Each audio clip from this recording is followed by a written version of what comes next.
Bonjour, nous allons apprendre à calculer l'angle entre deux vecteurs.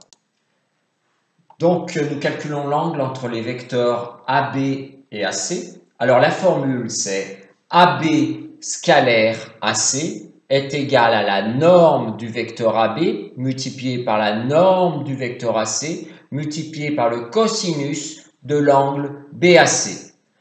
Alors, le problème, c'est que notre inconnu ici, c'est l'angle BAC, mais qui se trouve à droite du égal. Donc, nous allons faire passer de l'autre côté du signe égal. Alors là, le plus simple, c'est de permuter les deux membres. Donc, la norme de AB fois la norme de AC fois cosinus de l'angle BAC passe à gauche du égal, tandis que le AB scalaire AC passe à droite du égal.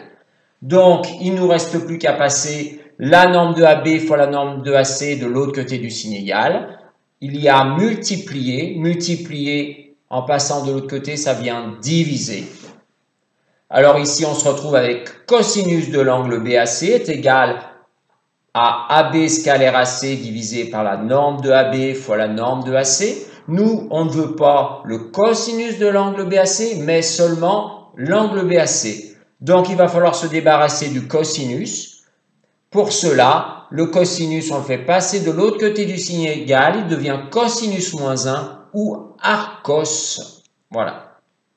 Nos données sont AB scalaire AC égale 8, norme de AB égale racine de 32, norme de AC égale racine de 10. Donc, pour le calcul du produit scalaire et pour le calcul de la norme, il faudra voir des précédentes vidéos que je vous ai déjà postées. Alors, on remplace par les valeurs numériques. Donc, je remplace AB scalaire AC donc, par 8. Je remplace la norme de AB par racine de 32, la norme de AC par racine de 10. Donc, voilà le 8 et le racine de 2 fois racine de 10. Cosinus moins 1 de 8 sur racine de 32 fois racine de 10. Vous mettez bien des parenthèses. Est environ égal à 63 degrés. Nous revenons sur notre représentation graphique. Nous avons ici le vecteur AB, le vecteur AC.